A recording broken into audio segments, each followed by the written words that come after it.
첫째 장, 후쿠류 잠수부, 제2차 세계대전의 비밀무기. 제2차 세계대전 말기, 일본 제국은 패배의 그림자가 짙어지자 극단적인 전술을 선택하기 시작했습니다. 일본군은 이른바 자살 임무허를 통해 승리의 가능성을 높이자 했으며, 이러한 전술 중에서도 가장 비밀스럽고 치명적인 무기 중 하나가 후쿠류 잠수부, 즉 인간 어뢰였습니다. 후쿠류 잠수부는 전쟁의 마지막 단계에서 등장한 자폭을 전제로 한 특수 잠수부 부대였습니다. 이들은 가미카제처럼 목숨을 바쳐 적을 공격하는 임무를 맡았고, 연합군의 해군을 겨냥한 수중 자폭 작전에 투입될 계획이었습니다. 후쿠류 잠수부는 단순한 자살 임무가 아니라 일본 해군이 설계한 매우 정교한 비밀 병기였습니다. 그들은 해저에 잠복한 채로 적의 상륙함이 다가오면 수중 기뢰를 직접 몸에 부착한 상태에서 폭발시키는 방식으로 작전을 수행할 예정이었습니다. 이들은 해저에 숨어 있다가 연합군 함정이 상륙할 때 그 아래로 접근해 자폭함으로써 적의 함정을 파괴하고 해안 방어를 강화하려는 목적을 가지고 있었습니다. 후쿠류 작전의 기원은 1944년, 일본이 전쟁에서 점점 밀리기 시작한 시기로 거슬러 올라갑니다. 미국을 비롯한 연합군이 태평양 전역에서 일본의 점령지를 하나씩 탈환해 나가면서 일본 본토에 대한 위협이 점점 더 커졌습니다. 이때 일본군은 기존의 해군력으로는 더 이상 연합군을 막을 수 없다는 사실을 깨닫게 되었고, 전통적인 방식 대신 인간을 무기로 활용하는 극단적인 전술을 도입하기로 결정했습니다. 후쿠류 잠수부는 그러한 전략적 전환의 일환이었습니다. 후쿠류 잠수부의 훈련은 극도로 혹독했습니다. 이들은 수중에서 오랫동안 머물며 적의 움직임을 파악하고 자신이 희생될 타이밍을 정밀하게 계산하는 능력을 길러야 했습니다. 후쿠류 잠수부가 사용하는 수중 기뢰는 일반적인 어뢰와는 달리 잠수부가 직접 몸에 장착하는 방식이었기 때문에 그들의 임무는 죽음을 피할 수 없는 임무였습니다. 이들은 숨을 쉴 수 없는 수중에서 장시간 작전을 수행해야 했고, 산소 공급 장치와 함께 적의 함정이 다가올 때까지 기다리는 고도의 집중력이 요구되었습니다. 흥미로운 점은 후쿠류 잠수부들이 사용하는 산소 공급 장치가 매우 제한적이었다는 것입니다. 당시 일본 해군의 기술력으로는 장시간 수중에서 활동할 수 있는 장비가 충분히 개발되지 않았기 때문에 잠수부들은 매우 제한된 산소를 가지고 작전을 수행해야 했습니다. 이는 그들이 적 함정이 다가오기를 기다리는 동안에도 극도의 긴장 속에서 수중에 머물러야 했다는 것을 의미합니다. 또한 그들이 장착한 수중 기뢰는 폭발의 위력이 컸기 때문에 잠수부들은 목숨을 걸고 폭발 순간을 기다려야 했습니다. 후쿠류 잠수부는 일본 본토를 지키기 위한 최후의 수단으로 기획되었습니다. 이들은 연합군이 일본 본토에 상륙하는 것을 막기 위해 해안 방어망의 일부로 작전을 수행할 예정이었으며, 전쟁의 마지막 단계에서 중요한 역할을 하게 될 것이 기대되었습니다. 그러나 실제로 후쿠류 잠수부가 전쟁에서 사용된 기록은 많지 않습니다. 일본군이 전쟁 말기에 이르러 항복을 결정하면서 이 비밀 병기는 제대로 사용되지 못한 채 전쟁이 끝났습니다. 그럼에도 불구하고 후쿠류 잠수부는 당시 일본의 절박한 상황과 전쟁에서 승리를 위해 어떤 수단이라도 사용하려 했던 극단적인 전략을 상징적으로 보여줍니다. 이 장에선 후쿠류 잠수부의 탄생 배경과 그들의 임무에 대해 살펴보았습니다. 일본 제국이 패전 직전에 극단적인 전략으로 선택한 후쿠류 잠수부는 단순한 자살 병기가 아니라 고도로 훈련된 잠수부들로 구성된 정교한 전술의 일부였습니다.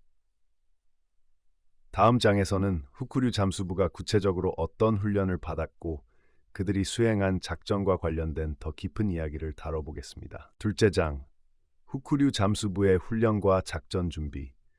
후쿠류 잠수부의 임무는 극한의 희생을 요구하는 것이었고, 이를 위해 그들은 혹독한 훈련을 거쳐야 했습니다. 후쿠류 잠수부가 수행해야 할 역할은 단순한 잠수병과는 달랐습니다. 그들은 전장에서 자폭을 전제로 한 특수 훈련을 받았으며 그 과정은 육체적, 정신적으로 매우 가혹했습니다. 이번 장에서는 후쿠류 잠수부들이 어떤 훈련을 받았고 그들의 훈련이 일본군의 전술에서 어떤 위치를 차지했는지에 대해 살펴보겠습니다. 후쿠류 잠수부의 훈련은 철저히 비밀리에 진행되었습니다.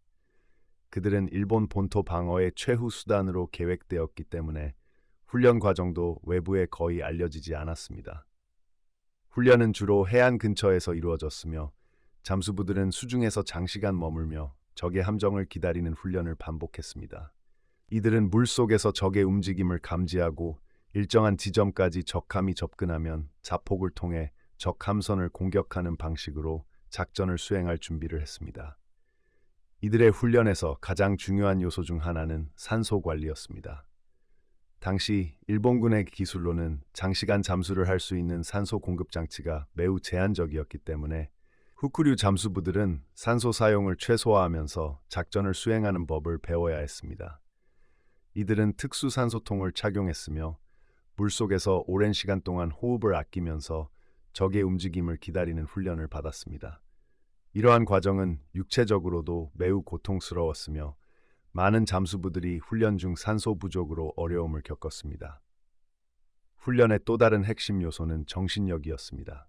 후쿠류 잠수부는 자신의 죽음을 받아들이고 임무 수행 중에 자폭을 결심해야 하는 상황에 처해 있었습니다. 따라서 그들은 정신적 훈련을 통해 자신이 목숨을 바칠 수 있는 준비가 되었는지 끊임없이 점검했습니다. 일본군은 이러한 자폭 임무를 수행하는 병사들에게 명예로운 죽음이라는 이념을 강조했으며 후쿠류 잠수부들은 이를 통해 자신들의 희생이 일본을 지킬 수 있다는 신념을 강화했습니다. 후쿠류 잠수부가 사용하는 수중 기뢰 역시 특별한 훈련이 필요했습니다. 이 기뢰는 잠수부의 몸에 부착된 상태에서 폭발하도록 설계되었기 때문에 잠수부들은 폭발 전까지 적 함선과 정확한 거리 안에 접근해야 했습니다. 기뢰를 설치하는 과정에서 적의 움직임을 오차없이 예측해야 했고, 만약 적이 방향을 틀거나 예상보다 빠르게 이동할 경우 잠수부는 다시 기회를 기다려야 했습니다. 이 모든 과정은 긴장의 연속이었으며 잠수부들은 시간과의 싸움 속에서 차분함을 유지하는 법을 배워야 했습니다. 후쿠류 잠수부의 훈련은 일본군의 방어 전술 중에서도 가장 절박한 상황에서 사용될 전술이었습니다.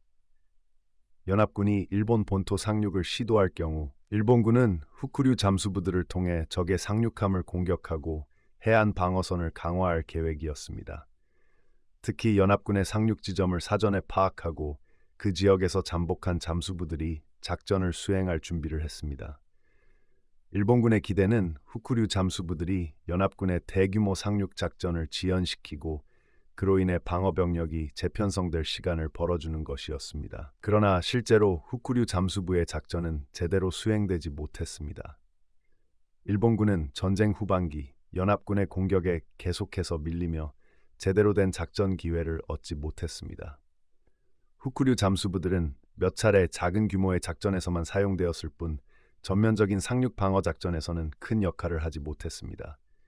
이는 일본군의 패배가 시간 문제였음을 보여주는 사례이기도 합니다. 연합군이 일본 본토를 압박할 때 일본군은 더 이상 효과적인 방어 작전을 펼칠 여력이 없었고 후쿠류 잠수부 역시 그들의 계획된 역할을 다하지 못한 채 전쟁은 끝을 향해 달려갔습니다. 이 장에서는 후쿠류 잠수부들이 받은 혹독한 훈련과 그들의 역할에 대해 알아보았습니다. 그들의 훈련은 단순한 자폭 임무를 넘어 일본의 방어 전술에서 중요한 역할을 할 것으로 기대되었으나 실제 전쟁에서 그들의 역할은 제한적이었습니다. 다음 장에선 후쿠류 잠수부가 전쟁 중 사용된 실제 사례들과 그들의 임무가 어떻게 역사 속에서 잊혀졌는지에 대해 다뤄보겠습니다. 셋째 장, 후쿠류 잠수부의 실제 전투 참여와 역사 속 잊혀짐.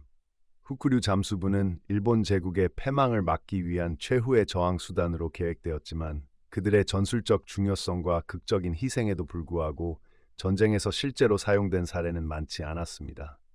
이번 장에서는 후쿠류 잠수부가 전쟁에서 실제로 참여한 사례와 그들의 역할이 어떻게 역사 속에서 잊혀져 갔는지에 대해 살펴보겠습니다. 후쿠류 잠수부의 존재는 전쟁 말기에 이르러 일본이 패배할 가능성이 커지면서 비밀리에 유지되었습니다. 연합군이 일본 본토 상륙을 준비하고 있던 시점에 후쿠류 잠수부는 일본 해안 방어의 마지막 수단으로 준비되었습니다. 이들은 태평양 전역에서 연합군의 상륙을 저지하기 위해 잠복하고 있었지만 전술적 한계와 기술적 문제로 인해 대규모 작전에서 눈에 띄는 성공을 거두지는 못했습니다. 1945년 초 일본은 이미 미드웨이 해전, 사이판 전투, 이오지마 전투 등에서 연합군에게 연속적인 패배를 당하면서 본토 방어를 위한 최후의 저항 계획을 세우기 시작했습니다. 후쿠류 잠수부 작전도 이 계획의 일환으로 구상되었으며 그들은 연합군의 본토 상륙 작전을 막기 위해 필사적인 임무를 준비하고 있었습니다. 그러나 이 작전은 전면적인 전투에 투입되기 전에 히로시마와 나가사키의 원자폭탄이 투하되면서 일본이 항복을 결정하게 되어 중단되었습니다. 이로 인해 후쿠류 잠수부는 대규모로 투입될 기회를 얻지 못하고 그들의 역할은 역사 속에 묻혀 버리게 되었습니다. 실제로 후쿠류 잠수부가 전투에 참여한 몇 가지 사례는 기록에 남아있지만 그 규모는 매우 제한적이었습니다. 후쿠류 잠수부가 가장 두드러진 활동을 펼친 곳은 오키나와 전투입니다. 1945년 4월부터 6월까지 진행된 이 전투에서 일본군은 가미카제 공습과 함께 해상 방어 작전을 펼쳤습니다. 이때 후쿠류 잠수부들도 일부 작전에 투입되었지만 연합군의 압도적인 해군력과 항공 전력에 의해 그들의 작전은 큰 성과를 거두지 못했습니다. 후쿠류 잠수부의 작전 실패에는 몇 가지 요인이 있었습니다. 첫째는 기술적 한계였습니다. 당시 일본군이 보유한 산소 공급 장치나 수중 장비는 매우 열악했고 잠수부들이 장시간 잠수하면서 효과적으로 작전을 수행하기에는 무리가 있었습니다. 이로 인해 후쿠류 잠수부들은 작전 중 산소 부족이나 장비 고장 등으로 인해 많은 어려움을 겪었습니다. 또한 연합군의 해군 함정은 대공포와 수중 탐지 기술을 통해 일본의 잠수부 공격을 미리 감지하고 방어할 수 있었습니다. 둘째로는 전술적 한계입니다. 후쿠류 잠수부의 전략은 기본적으로 자폭을 전제로 한 임무였기 때문에 그들이 한번 작전을 수행하면 더 이상 반복적으로 사용할 수 없는 인적 자원을 소모하는 방식이었습니다. 가미카제와 마찬가지로 후쿠류 잠수부의 전술은 일본의 자원이 점점 고갈되면서 일본군 스스로도 이를 효과적으로 운용할 여력을 잃어갔습니다. 이 때문에 후쿠류 잠수부는 실제 전투에서 제한된 범위에서만 사용되었고 그들의 희생은 결국 전쟁의 흐름을 바꾸지 못했습니다. 전후 후쿠류 잠수부는 역사 속에서 거의 잊혀졌습니다. 이는 그들의 활동이 비밀리에 이루어졌고 전쟁이 끝난 후 일본이 패전국으로서 이러한 극단적인 자폭 전술을 부끄러운 과거로 인식했기 때문이기도 합니다. 일본 사회는 전쟁 후 가미카제나 인간 어뢰와 같은 자살 임무를 되돌아보며 이를 부정적인 시각으로 바라보기 시작했습니다. 후쿠류 잠수부 역시 이러한 자폭 전술의 일환으로 여겨져 그들의 이야기는 전쟁 후 일본 역사에서 많이 다뤄지지 않게 되었습니다. 또한 일본군의 극단적인 자살 전술은 국제사회에서도 비판의 대상이 되었습니다. 전후 재건 과정에서 일본은 평화 헌법을 제정하고 군사력 사용을 제한하는 방향으로 나아갔기 때문에 자폭을 통한 전술적 접근은 더 이상 국가적인 기억 속에서 중요한 위치를 차지하지 않았습니다. 후쿠류 잠수부의 역할과 희생은 일본의 패전과 함께 역사 속에 잊혀져 갔으며 오늘날에도 이들의 이야기는 잘 알려지지 않은 상태로 남아 있습니다.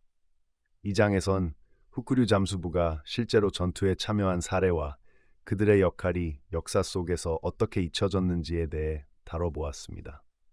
그들의 희생과 노력에도 불구하고 후쿠류 잠수부는 대규모로 사용되지 못했으며 전후 일본 사회에서 이들의 기억은 거의 남지 않았습니다. 다음 장에서는 전후 일본 사회에서 자살 전술에 대한 인식 변화와 후쿠류 잠수부의 이야기가 오늘날에 어떤 의미를 가지는지 더 깊이 탐구해 보겠습니다. 넷째 장, 전후 일본 사회와 자살 전술에 대한 인식 변화. 제2차 세계대전 후 일본 사회는 전쟁 중 사용되었던 자살 전술에 대한 재평가를 시작했습니다. 후쿠류 잠수부, 가미카제 파일럿, 인간 어뢰 등으로 대표되는 자살 임무는 전쟁 당시 일본군의 절박한 상황을 반영한 극단적인 선택이었지만 전후 일본의 사회적 정치적 변화와 함께 이러한 전술은 새로운 시각으로 다뤄지기 시작했습니다. 이번 장에서는 일본 사회가 전쟁 후 자살 전술을 어떻게 받아들이고 후쿠류 잠수부와 같은 부대의 희생이 어떻게 역사적 기억에서 변해갔는지에 대해 알아보겠습니다. 전쟁이 끝난 직후 일본 사회는 전쟁의 상처와 함께 극심한 패배감에 빠졌습니다. 히로시마와 나가사키에 원자폭탄이 투하되고 천황이 항복 선언을 한 후 일본은 전후 복구 과정에서 군국주의와 제국주의 이념에서 벗어나 새로운 국가로 거듭나기 위한 노력을 시작했습니다. 이 과정에서 전쟁 중 일본군이 수행한 자살 전술은 민족적 자부심과 동시에 깊은 상처로 남았습니다. 특히 후쿠류 잠수부와 가미카제 같은 자살 임무에 대한 사회적 인식은 매우 복잡한 감정을 동반하게 되었습니다. 가미카제와 달리 후쿠류 잠수부는 비교적 덜 알려진 전술이었지만 둘 다 일본군이 전쟁 말기에 선택한 극단적인 희생의 상징이었습니다. 전후 일본 사회에서는 이들의 희생이 국가를 위한 숭고한 헌신으로 찬양받기도 했지만 동시에 비극적인 선택이었다는 시각이 커지기 시작했습니다. 자살 전술은 전후 일본이 평화주의 국가로 전환하는 과정에서 부정적인 유산으로 간주되었습니다. 카제와 후쿠류 잠수부가 보여준 희생은 국가에 대한 충성심을 강조한 일본 군국주의의 산물이었으며 이러한 전술이 더 이상 현대 일본에서 존중받을 수 없는 것이라는 인식이 퍼졌습니다. 특히 일본 내에서 자살 전술에 대한 비판이 커진 이유는 전후 평화 헌법의 제정과 관련이 있습니다. 전쟁 후 일본은 헌법 제9조를 통해 전쟁을 포기하고 군사력을 제한하는 평화 국가로 거듭났습니다. 이러한 변화 속에서 전쟁 중 사용된 자살 전술은 전후 일본의 새로운 가치관과 부합하지 않았습니다. 자살 전술을 통한 희생은 일본이 더 이상 선택하지 않을 길로 인식되었고, 이는 후쿠류 잠수부와 같은 부대가 역사 속에서 점점 잊혀지게 되는 한 요인이었습니다. 또한 전후 일본의 미디어와 교육에서도 자살 전술에 대한 내용은 점차 배제되거나 간략하게 다뤄졌습니다. 전쟁의 피해와 희생에 대한 이야기는 주로 원자폭탄 피해자나 전후 재건의 어려움에 집중되었고, 자살 임무를 수행한 군인들의 이야기는 상대적으로 조명을 받지 못했습니다. 이는 일본이 전쟁의 부정적인 유산을 청산하고자 하는 사회적 분위기와도 관련이 있습니다. 후쿠류 잠수부와 같은 비밀 임무를 맡았던 이들의 이야기는 점차 기억 속에서 사라졌고 후대에 전해지지 못했습니다. 그러나 20세기 말부터 일부 역사 연구자들은 이러한 자살 전술이 어떤 배경에서 나왔는지에 대해 다시금 조명하기 시작했습니다.